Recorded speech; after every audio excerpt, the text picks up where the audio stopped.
Hello everybody. Once again, Ryan here from the Griffon String Quartet.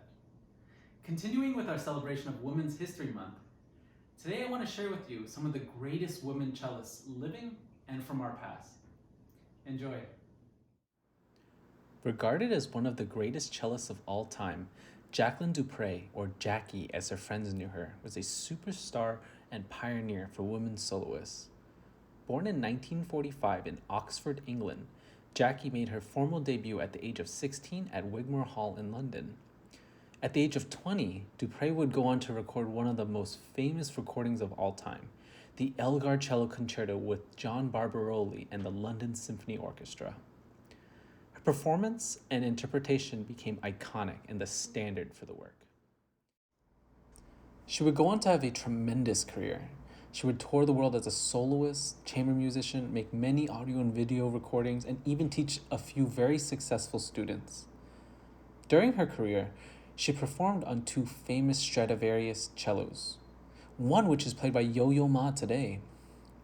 Sadly, her career was cut short starting in 1973 after losing feeling in her fingers and muscles. She was diagnosed with multiple sclerosis and tragically passed away at just the age of 42 a few years later. Her legacy is carried on through her many recordings and videos. Superstar soloist Alisa Weilerstein has performed around the world, soloing with the greatest orchestras in Europe, Asia, and America. Alisa was born into a family of musicians, most notably violinist Donald Weilerstein. Alisa began her cello studies at the age of 4, and at the age of 13, she soloed with the Cleveland Orchestra. A winner of many awards, most notably an Avery Fisher Career Grant and a MacArthur Foundation Genius Award, she graduated from Columbia University with a degree in Russian history. She's often known for her consummate artistry, emotional performances, and deep expression. So we mentioned cellist Jacqueline du Pré earlier in our video. The next cellist featured is Astrid Schween, a student of du Pré's. Following an expansive career as a soloist, chamber musician, and teacher, Astrid became the cellist of the famous Juilliard String Quartet in 2016, the first woman member in the quartet's 75 years of history. Along with performing worldwide with the Juilliard Quartet, she has a teaching studio at the Juilliard School. She is often praised for her sensitivity and beautiful sound. Here's a clip of her performing with the Juilliard String Quartet.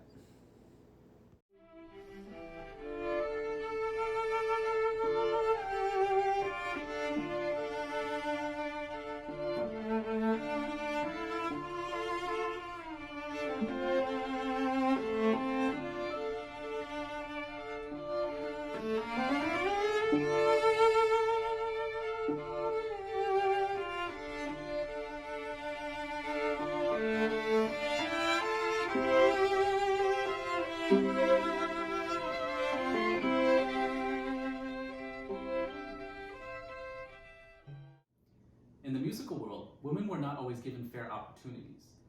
It wasn't until relatively recently that women were allowed to perform with top orchestras in the world. It wasn't until 1997 that the Vienna Philharmonic, one of the world's most storied orchestras, allowed women to audition for the orchestra. Nowadays, we are trending in the right direction. There are many more women who perform in the top orchestras around the world. In America, we have a few women principal cellists. Principal cellist leads the cello section. To name a few, we have Ha Yi-ni, principal cellist of the Philadelphia Orchestra, Julie Albers, principal cellist of the St. Paul Chamber Orchestra, Susan Babini, principal cellist of the Milwaukee Symphony, and my very own teacher, Anne Martindale Williams, principal cellist of the Pittsburgh Symphony. Anne Martindale Williams has enjoyed a successful career as a principal cellist of the Pittsburgh Symphony since 1979. She's a graduate of the Curtis Institute of Music and would go on to perform most of the solo cello concerto repertoire with the Pittsburgh Symphony. From personal experience, she's a fiery performer, demanding teacher, and beautiful musician with the utmost respect towards the music. Here's a performance of her playing one of the most famous cello melodies, Saint Swan.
The Griffon String Quartet is in residence with Midsummer's Music in Door County, Wisconsin. For more information about our upcoming events, visit midsummersmusic.com.